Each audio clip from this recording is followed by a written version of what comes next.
Bienvenue dans ce court vidéo sur le pouvoir constituant dérivé. Alors, si vous avez suivi l'actualité en 2024, peut-être que vous avez entendu parler d'une révision constitutionnelle qui a fait beaucoup de bruit, la révision constitutionnelle du 8 mars 2024 et qui concernait l'IVG. En fait, on a inscrit dans la Constitution, on a modifié la Constitution pour y inscrire le droit à l'IVG, l'interruption volontaire de grossesse. Mais alors, qui a le pouvoir de modifier notre Constitution ? Qui peut le faire? Selon quelles conditions? Selon quelle procédure? Eh bien, c'est ce qu'on appelle le pouvoir constituant dérivé. Et c'est une notion que les profs adorent. Vraiment, ils adorent interroger les étudiants là-dessus. Et c'est une notion très paradoxale parce que d'un côté, le pouvoir constituant dérivé a un pouvoir phénoménal, il peut quand même réviser la Constitution, mais de l'autre côté, il est enfermé dans des limites, dans des contraintes. Donc c'est très paradoxal. Et vous allez voir que on va étudier tout ça dans ce cours vidéo et c'est ce qu'attendent de vous les professeurs généralement dans les sujets de dissertation. On va parler de tout ça tout de suite, c'est parti. Le pouvoir constituant dérivé. Alors, on va reprendre la définition de base, le pouvoir constituant d'abord. Quand on définit le pouvoir constituant, on le définit à la fois en faisant référence au pouvoir constituant originaire. On a déjà fait une vidéo là-dessus et un article, je vous invite à aller voir si vous ne savez pas ce que c'est. Et on fait référence aussi au pouvoir constituant dérivé. Donc le pouvoir constituant, c'est le pouvoir d'élaborer une première constitution, ça c'est le pouvoir constituant originaire, ou de modifier, c'est-à-dire réviser, ce sont des synonymes, une constitution, et là c'est le pouvoir constituant dérivé. Utilisez plutôt le terme de révision. On préfère dire réviser une constitution plutôt que modifier. C'est un terme qui est plus juridique. Alors, maintenant qu'on a défini le pouvoir constituant, c'est quoi le pouvoir constituant dérivé? On vient de le dire. Le pouvoir constituant dérivé, en fait, c'est l'organe qui est habilité par une constitution pour procéder à sa modification. Donc, on va désigner, lorsqu'on va rédiger une constitution, le pouvoir constituant originaire va prévoir un organe qui sera habilité pour procéder aux différentes modifications, c'est-à-dire aux différentes révisions. Mais ça désigne pas simplement l'organe. C'est non seulement l'organe, mais c'est aussi la fonction. Quand on parle du pouvoir constituant dérivé, on parle aussi, de manière générale, du pouvoir de réviser une constitution. Donc voilà, retenez ça pour la définition du pouvoir constituant dérivé. Sachez aussi qu'on a tout un tas de synonymes pour parler du pouvoir constituant dérivé. Donc pouvoir constituant institué, pouvoir constituant constitué, pouvoir constituant de révision, etc. Tout ça, ce sont des synonymes. Alors pourquoi dérivé? Tout simplement parce que ce pouvoir dérive de la constitution qui provient du pouvoir constituant originaire. Institué, pareil, parce que c'est la constitution qui l'a institué, etc., etc. Vous comprenez le principe.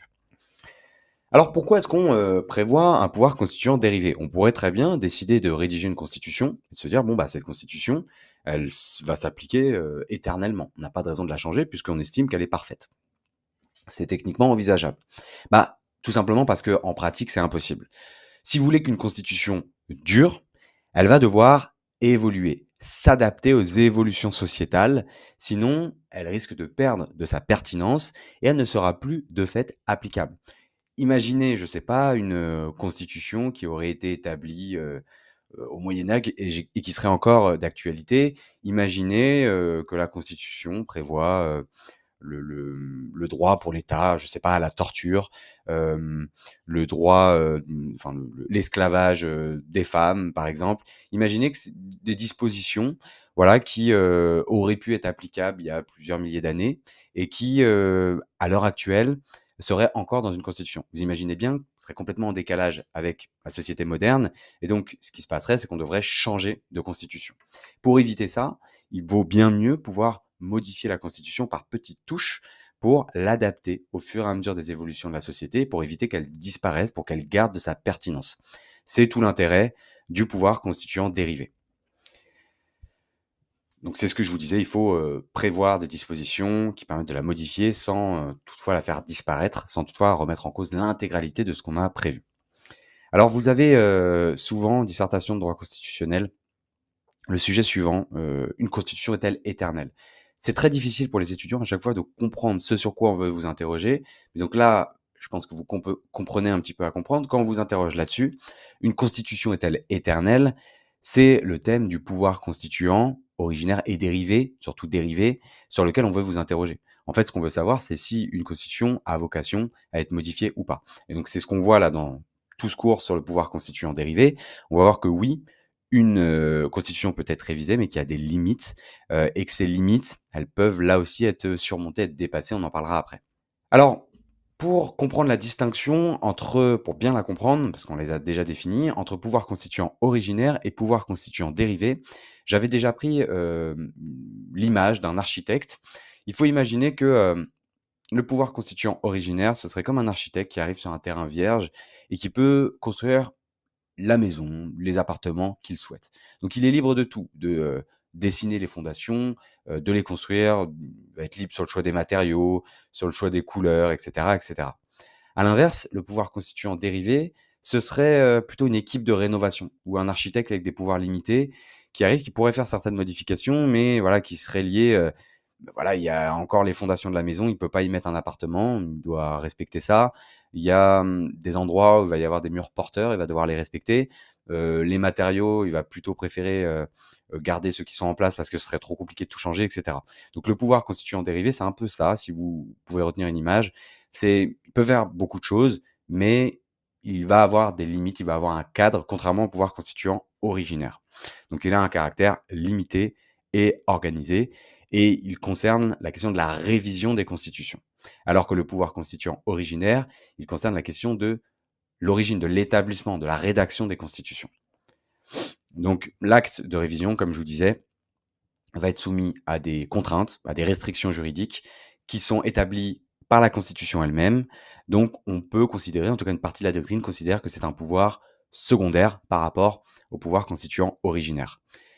On en reparlera dans la suite de ce cours, mais sachez que vous avez une partie de la doctrine qui va nier cette distinction entre pouvoir constituant originaire et pouvoir constituant dérivé, notamment avec la conception qu'on a en France du pouvoir constituant dérivé, comme on verra avec une célèbre décision du Conseil constitutionnel.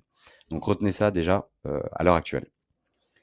Alors, il faut comprendre, pour comprendre ce dont on va parler après, une distinction entre les constitutions souples et les constitutions rigides. Vous avez comme ça des notions, des distinctions à connaître en droit constitutionnel au premier semestre. Et ça, c'est une grande distinction que vous devez connaître. Vous avez aussi la question des constitutions matérielles, formelles, etc. Mais là, constitution écrite aussi, constitution coutumière. Mais là, on va parler des constitutions souples et rigides. Alors, une constitution souple, c'est une constitution qui peut être révisée sans qu'aucune condition particulière ne s'impose. Vous comprenez pourquoi cette idée de souplesse. Souple, ça veut dire que voilà, on peut varier, on peut modifier la constitution. Donc, une loi ordinaire, techniquement, dans une constitution souple, peut réviser la constitution. Le pouvoir constituant dérivé va donc être placé au même niveau que le pouvoir législatif. Ah oui, parce que si le pouvoir constituant dérivé peut, par une simple loi ordinaire, modifier la Constitution, ce serait la même chose que permettre, sous la Ve République, à l'Assemblée nationale, de modifier notre Constitution. Donc, pouvoir constituant dérivé est placé au même niveau que le pouvoir législatif. Les constitutions coutumières sont généralement des constitutions souples. Généralement. C'est le cas, par exemple, de la Grande-Bretagne. Mais il y a des exceptions. Par exemple, en France, la charte de 1830 ne comportait pas de dispositions relatives à sa révision, et pourtant c'était une constitution écrite. La constitution rigide, à l'inverse, donc vous avez compris, je pense, c'est celle qui peut être révisée uniquement par une procédure spéciale. Donc là, on a des contraintes renforcées par rapport à la loi ordinaire et par un organe distinct. Donc ça, c'est les constitutions rigides, c'est une question qui concerne directement le thème de la hiérarchie des normes. Ce thème de la hiérarchie des normes, vous le voyez à la fois dans le programme d'introduction au droit et de droit constitutionnel. Pourquoi? Parce que dans une constitution rigide, la constitution est placée au-dessus d'une loi ordinaire. Une loi ordinaire ne peut pas modifier la constitution et il faut un organe distinct. Donc là, ici, on distingue bien loi ordinaire d'un côté et les lois constitutionnelles qui vont pouvoir réviser une constitution de l'autre. C'est la question de la hiérarchie des normes. Hiérarchiquement, si vous voulez, les lois constitutionnelles sont placées au-dessus des lois ordinaires. Vous avez aussi des différences procédurales entre le vote des lois constitutionnelles et celui des lois ordinaires, hem, qui peuvent varier. C'est-à-dire que plus ce niveau plus ces différences procédurales sont importantes, plus le niveau de rigidité est important. Donc on n'a pas un modèle de constitution rigide, on a des degrés, si vous voulez, de rigidité. En fonction des différents États, des différentes constitutions, on n'aura pas le même degré, de rigidité. Donc nous, principalement là, ce dont on va parler dans la suite du cours, ça concerne les constitutions rigides, et non pas les constitutions souples. Alors, donc là, on est dans le grand 2, la mise en œuvre du pouvoir constituant dérivé. Donc on a défini les notions, donc maintenant vous êtes, au point sur la définition de ces notions. Maintenant, on va voir comment concrètement est-ce qu'on met en œuvre ce pouvoir constituant dérivé. Alors d'abord, la question des titulaires du pouvoir constituant dérivé, c'est-à-dire qui possède ce pouvoir. Je vous avais dit en introduction, je vous avais parlé de la révision constitutionnelle de 2004 qui a intégré, la question de l'IVG dans notre constitution. C'est bien beau de savoir ça, mais qui a permis cette réforme? Donc ça va varier selon les différents systèmes constitutionnels. Vous savez qu'au premier semestre, on n'étudie pas simplement le système constitutionnel de la France. Ça, c'est l'objet du second semestre. On est censé avoir des connaissances un petit peu sur les différentes constitutions des différents États. Première situation, on peut avoir le pouvoir parlementaire qui va être exclusif ou dominant dans la mise en œuvre de la révision de la Constitution. Donc ici, les parlements nationaux détiennent l'essentiel du pouvoir de révision constitutionnelle, c'est-à-dire que vous avez par exemple l'Assemblée nationale ou le Sénat qui va pouvoir réviser la Constitution. Donc en France, nous, on a un système un peu particulier puisque l'article 89 de notre Constitution, je vous invite à aller le lire, prévoit une révision par le Congrès qui est réuni à Versailles à la majorité des 3/5 sans référendum obligatoire. Alors c'est quoi le Congrès? C'est simplement une assemblée ad hoc, si vous voulez, mais qui va réunir à la fois l'Assemblée nationale et à la fois le Sénat pour justement réviser la Constitution. Vous avez une deuxième situation qui fait intervenir le peuple. C'est l'intervention populaire directe. Donc ici, c'est soit la Constitution qui va exiger cette condition ou l'imposer, ou qui va la permettre la validation populaire des modifications. Donc on a par exemple la Suisse qui prévoit un référendum constitutionnel obligatoire avec une double majorité du peuple et des cantons pour toute révision constitutionnelle. Vous avez l'Irlande qui soumet systématiquement les amendements constitutionnels au référendum populaire. En France, ce n'est pas le cas. On peut se passer du peuple pour réviser la Constitution. Troisième situation, les mécanismes mixtes et les organes spécialisés. Donc vous avez certains pays qui vont mixer un petit peu les approches et qui vont créer des institutions ad hoc. Donc par exemple les États-Unis, ils ont un système mixte avec des amendements qui vont être proposés par le Congrès ou par une convention constituante et puis qui vont être ratifiés par les États. L'Allemagne aussi prévoit des procédures différenciées selon l'ampleur des modifications envisagées. Donc tout ça, c'est des exemples à retenir. Vous voyez que pour les titulaires du pouvoir constituant, ça va varier selon les différentes constitutions. Les procédures maintenant. Donc on a vu les titulaires, les procédures maintenant du pouvoir constituant dérivé. Là encore, vous avez des procédures qui vont varier en fonction des différents systèmes constitutionnels. Globalement, on va s'intéresser ici, pour ce qui concerne la procédure, à la question de l'initiative, c'est-à-dire comment est-ce qu'on va initier une procédure de révision constitutionnelle, et ensuite comment on va adopter cette idée, si vous voulez, cette proposition de révision. Donc c'est la question de l'adoption. S'agissant d'abord de l'initiative de révision, donc par exemple, la France, avec l'article 89, nous, l'initiative revient au président de la République sur proposition du Premier ministre ainsi qu'aux membres du Parlement. Aux États-Unis, les amendements peuvent être proposés par le Congrès ou par une convention constituante à la demande des 2/3 des États. Ensuite, s'agissant des phases délibératives, donc ça c'est une fois que l'initiative a été proposée, a été prise, vous avez certains systèmes qui vont imposer des délais de réflexion. Donc c'est pour, vous comprenez, éviter les révisions impulsives qui seraient risquées puisqu'elles pourraient entraîner des modifications fréquentes de la Constitution. Et au même titre que ne pas prévoir de pouvoir constituant dérivé, c'est dangereux pour la durabilité d'une Constitution.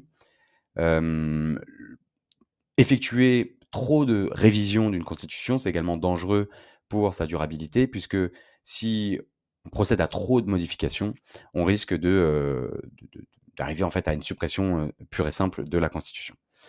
Donc, par exemple, en Allemagne, vous avez ces délais de réflexion avec l'article 79 qui exige des majorités qualifiées.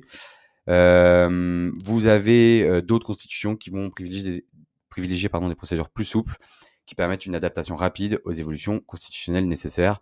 Donc là, vous voyez encore une fois, ça dépend des constitutions, là où on met le curseur. Est-ce qu'on met en place des délais de réflexion plus ou moins longs ou pas? Ou est-ce qu'on peut avoir des procédures plus souples? Mais voilà. Et une fois qu'on a donc cette initiative, cette phase délibérative, on a l'adoption finale ou la ratification. Donc là, par exemple, en Suisse, on l'a vu, il y a un référendum constitutionnel qui est obligatoire.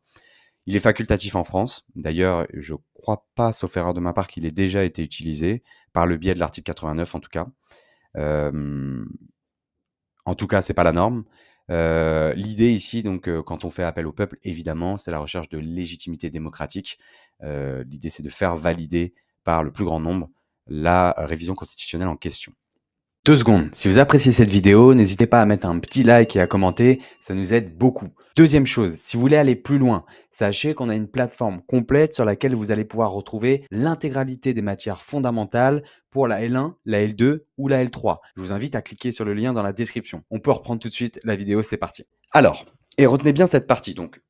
J'insiste là-dessus, si vous êtes interrogé en partiel sur le pouvoir constituant dérivé, il est possible que vous n'arriviez pas tout de suite à identifier qu'on vous interroge là-dessus. Comme je vous disais, la dissertation, le pouvoir constituant, une constitution est-elle éternelle? C'est un sujet qui concerne directement le pouvoir constituant dérivé. Et pourtant, j'ai déjà eu certains étudiants qui sont tombés sur ce sujet et qui n'ont pas réussi à voir qu'on les interrogeait sur le pouvoir constituant dérivé. Donc ça, c'est la première étape. Il faut d'abord que vous puissiez identifier. Et ensuite, la deuxième étape, c'est que dans une dissertation, il ne s'agit pas de raconter sa vie, d'écrire son cours plutôt. Il s'agit de comprendre toujours qu'il y a une tension entre des intérêts opposés. La dissertation, c'est un exercice de réflexion. Et donc là, c'est tout l'objet de ce qu'on va voir ici avec les limites du pouvoir constituant dérivé. Ce pouvoir constituant dérivé, il est théoriquement limité. Mais en réalité, on a une tension entre d'un côté ce pouvoir constituant dérivé qui est souverain pour certains auteurs et qui serait même placé au même niveau que le pouvoir constituant originaire et des limitations pratiques ou théoriques qui existent bien. Donc, quand vous êtes interrogé sur ce thème du pouvoir constituant dérivé, il faut toujours avoir ça à l'esprit qu'on va chercher quand même à vous interroger là-dessus, sur cette tension. Est-ce que le pouvoir constituant dérivé peut tout faire? C'est ça la question. Quand on vous interroge sur le sujet, la constitution est-elle éternelle? On vous interroge aussi sur les limites du pouvoir constituant dérivé, mais là, la tension, sur laquelle on veut vous faire réfléchir dans ce sujet, c'est la, comment dire? L'équilibre qu'il faut réussir à trouver entre, d'un côté, oui, permettre des révisions, des modifications, mais de l'autre côté, ne pas, ne pas les permettre trop facilement. Et donc, oui, il faut permettre des modifications, il faudra expliquer que, à défaut, la constitution va perdre de sa pertinence, va disparaître, et cetera. Mais que de l'autre côté, si on prévoit des procédures qui sont trop simples, trop souples, et cetera, on va arriver à une constitution qui risquerait de disparaître puisqu'elle risquerait d'être modifiée en fonction des différentes majorités qui arrivent au pouvoir. Vous avez donc également souvent ce sujet qui tombe, le pouvoir constituant est-il souverain? Et donc c'est ce dont on va parler maintenant. Donc quand on a ce sujet, comment on fait pour répondre? Alors, le pouvoir constituant est-il souverain? D'un côté, on peut dire non. Pourquoi? Parce qu'on a des contraintes constitutionnelles, des limitations constitutionnelles qui sont prévues par les constitutions. On a non seulement des limitations formelles, mais aussi des limitations matérielles qui encadrent, qui limitent ce pouvoir de révision constitutionnelle. C'est-à-dire que le pouvoir constituant originaire, ceux, pour faire simple, qui établissent la Constitution, vont directement prévoir des restrictions, des limitations au pouvoir constituant dérivé. Ils vont prévoir, non, le pouvoir constituant dérivé, il pourra modifier la Constitution, certes, mais il ne pourra pas tout faire. Et donc, c'est quoi ces contraintes constitutionnelles? Alors, petite métaphore simplement pour que vous puissiez bien comprendre ces limitations. Pour ceux qui jouent un peu aux jeux vidéo, imaginez que c'est comme si vous aviez un personnage archi puissant qui peut tout faire. Mais en fait, à certains moments du jeu, par exemple, on va vous dire, bon, bah là, vous n'avez plus le droit d'utiliser aucun de vos pouvoirs. Là, vous pouvez rien faire. Donc, vous êtes bloqué avec, on va dire, les fonctionnalités basiques du personnage. Ou à l'inverse, on va vous dire, à tel moment, pour utiliser tes pouvoirs, tu vas devoir, je sais pas, récupérer tant de potions magiques, et cetera. Sinon, tu peux pas utiliser tes pouvoirs. C'est un peu la même chose. Et avec la Constitution, on va permettre d'agir, on va permettre de modifier la Constitution, mais dans certains contextes, à certaines conditions, et cetera. Bon, ma métaphore, elle vaut ce qu'elle vaut, mais c'est pour vous mettre un petit peu cette image-là en tête. Donc, par exemple, en Allemagne, vous avez l'article 79 de la loi fondamentale qui va exiger l'approbation des 2/3 des membres de chaque assemblée. Aux États-Unis, bon, pareil, vous avez un système assez contraignant. Et d'ailleurs, les États-Unis, c'est souvent cité comme une constitution qui a eu très, très peu de modifications. L'Espagne distingue même des procédures différenciées selon les dispositions concernées. Alors pour vous donner une idée justement pour les États-Unis, ils ont eu depuis la promulgation de leur constitution 27 révisions constitutionnelles, alors que nous en France depuis 1958 on en a eu 25. Donc vous voyez la différence.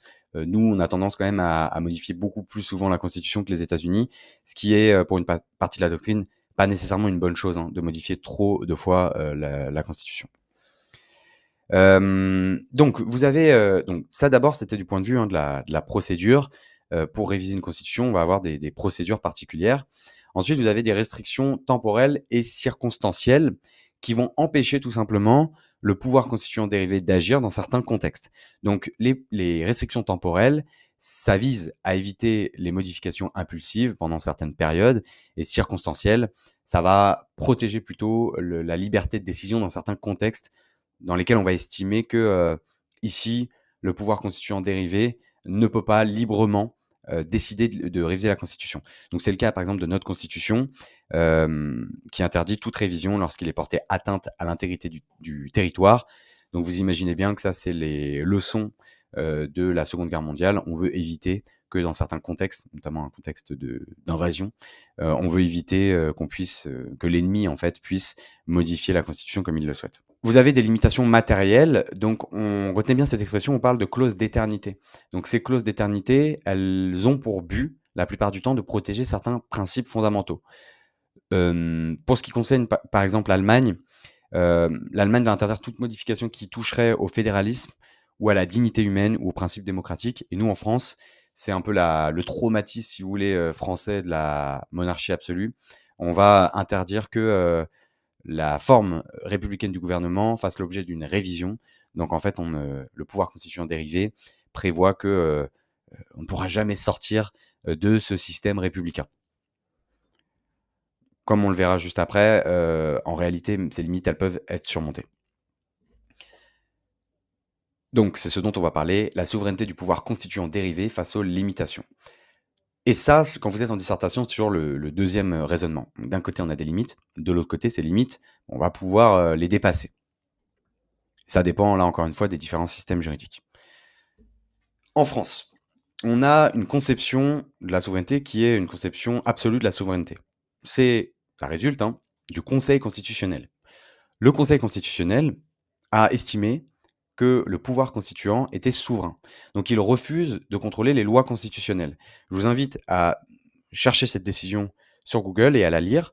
Vous allez voir, c'est les termes du Conseil constitutionnel, le pouvoir constituant est souverain. Il nous dit, il ne tient ni de l'article 61, ni de l'article 89, ni d'aucune autre disposition de la Constitution le pouvoir de statuer sur une révision constitutionnelle. Cette souveraineté permet d'introduire des dispositions qui dérogent aux règles constitutionnelles préexistantes. Donc qu'est-ce que ça veut dire? Ça veut dire qu'en fait, si le pouvoir constituant dérivé décide de modifier la Constitution, vous n'avez aucun organe pour venir dire « Ah non, non, non, cette modification n'est pas valable ». Le Conseil constitutionnel refuse, et on peut même se poser la question, est-ce que le Conseil constitutionnel serait légitime pour contrôler une loi de révision constitutionnelle? Bon, d'un point de vue démocratique, pas forcément. Même si vous avez toute une partie de la doctrine qui considère qu'il faudrait que le Conseil constitutionnel revienne sur cette décision. En tout cas, à l'heure actuelle, si on regarde la jurisprudence du Conseil constitutionnel, le Conseil constitutionnel ne contrôle pas les révisions constitutionnelles. La pratique confirme cette souveraineté, c'est ce que je vous disais. En France, on a eu 25 révisions constitutionnelles, ce qui ferait en moyenne une révision tous les 2 ans et demi, ce qui est quand même monumental. Ce qui est bien, ça vous pourriez l'évoquer en dissertation, un indice du fait que le pouvoir constituant dérivé en France a quand même les mains plutôt libres. Comme je vous disais en introduction, la révision la plus récente, à l'heure où je tourne cette vidéo, c'est la révision du 8 mars 2024, qui a inséré la question de l'IVG dans la Constitution. Donc on voit ici, c'est un exemple de la capacité du pouvoir constituant dérivé à introduire de nouveaux droits fondamentaux sans contrainte juridictionnelle. Vous avez d'autres possibilités. Donc là, c'est la conception française de la souveraineté absolue. Mais imaginez qu'on n'ait pas ce contrôle du Conseil constitutionnel. On a quand même des techniques qui permettent de surmonter les limitations qu'on a vues avant, les limitations circonstancielles et les limitations temporelles, matérielles, qui peuvent être prévues par la Constitution elle-même. La technique, c'est la technique de la révision sur révision. Concrètement, il faut procéder en 2 temps pour le pouvoir constituant dérivé. Premier temps, on révise la Constitution pour supprimer la limitation. Donc imaginez en France, le pouvoir constituant supprime la disposition qui nous dit que la forme républicaine du gouvernement ne peut pas être changée, ne peut pas être modifiée. Donc on supprime tout simplement cette disposition. Deuxièmement, on adopte la révision initialement interdite. Donc par exemple, on proclame que désormais la France a une forme monarchique. La France est une monarchie. Donc voilà, ça c'est la technique de la révision sur révision. C'est ce que je vous dis, donc même l'article 89, protégeant la forme républicaine, peut théoriquement être supprimé par une révision qui permettrait d'instaurer un régime monarchique. Donc ça démontre le caractère relatif des limitations et confirme la souveraineté ultime du pouvoir constituant dérivé. Alors évidemment, ça c'est théorique. Après, il faudrait voir en pratique comment ça se passe avec, comment dire, pour mettre en place ce type de technique, il faut dans tous les cas avoir un soutien populaire, et cetera, et cetera. C'est pas quelque chose qu'on fait comme ça, mais là, théoriquement, c'est possible d'utiliser cette technique de révision sur révision. Même si vous avez encore une fois une partie de la doctrine qui considère que ce serait anticonstitutionnel. Vous avez une thèse que vous devez connaître, c'est la thèse de la supraconstitutionnalité. Donc en fait, si vous voulez avoir un plan là en tête pour la dissertation, vous commencez, oui, il y a des limites qui sont prévues par les constitutions, donc limites temporelles, limites circonstancielles, limites matérielles, etc. Ces limites peuvent être surmontées. Par exemple, si on prend la conception française de la souveraineté absolue du pouvoir constituant dérivé, on peut prendre la technique de la révision sur révision, mais, et c'est le troisième temps du raisonnement, on a ce qu'on appelle la thèse de la supraconstitutionnalité, développée par des auteurs comme Oriou et Duguit. C'est quoi cette thèse? On nous dit qu'on a des normes supraconstitutionnelles qui protègent les principes fondamentaux contre des révisions constitutionnelles intempestives. Donc, en fait, on aurait des dispositions qui seraient tellement importantes qu'on ne pourrait absolument pas les modifier. Et donc, vous avez certaines constitutions qui organisent explicitement cette protection par des dispositions constitutionnelles renforcées qui créent une hiérarchie interne à l'ordre constitutionnel. Je vous avais parlé de l'Allemagne juste avant, qui, par exemple, interdisait les atteintes à la dignité. Sachez toutefois que vous avez certains auteurs qui préfèrent utiliser le terme de superconstitutionnalité et non pas de supraconstitutionnalité, parce qu'en fait, il ne s'agirait pas, comme le laisse penser le terme supraconstitutionnel, de mettre des dispositions au-dessus de la Constitution, mais simplement, ce seraient des dispositions qui feraient partie de la Constitution, mais qui auraient une valeur constitutionnelle renforcée. C'est pour ça qu'ils préféreraient le terme de superconstitutionnalité. Voilà, et donc rassurez-vous, on a terminé avec ce cours, presque terminé, il ne reste plus beaucoup. Ce qu'il faut retenir, c'est que la souveraineté du pouvoir constituant dérivé dépend des différents modèles constitutionnels. Comme on l'a vu avec la conception française de la souveraineté, c'est pas la même que d'autres États.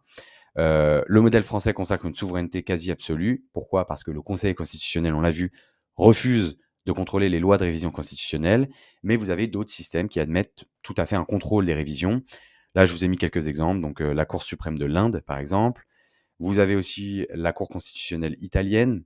Donc tout ça, c'est des exemples que vous pouvez noter. Vous n'êtes pas obligé de tous les apprendre, mais au moins un ou deux, pour venir nuancer cette conception que je vous ai présentée du modèle français de la souveraineté du pouvoir constituant dérivé. Voilà, donc, et pour conclure, retenez donc que cette souveraineté du pouvoir constituant dérivé, c'est un concept relatif. Ça va dépendre des choix constitutionnels de chaque système juridique. Voilà pour ce cours sur le pouvoir constituant dérivé. Si vous appréciez cette vidéo, n'oubliez pas de nous mettre un petit like, ça fait toujours plaisir, et de vous abonner parce que vous êtes vraiment nombreux à regarder les vidéos sans être abonnés. Si vous voulez aller plus loin, cliquez sur le lien dans la description pour découvrir nos cours de droit qui sont dans l'académie, donc ça dépend des années. Pour vous, si vous regardez cette vidéo de droit constitutionnel, c'est à l'heure actuelle l'académie L1, donc je vous invite à cliquer sur le lien dans la description pour aller vous renseigner un peu sur tout ça. Je vous dis bon courage pour vos révisions. Bye.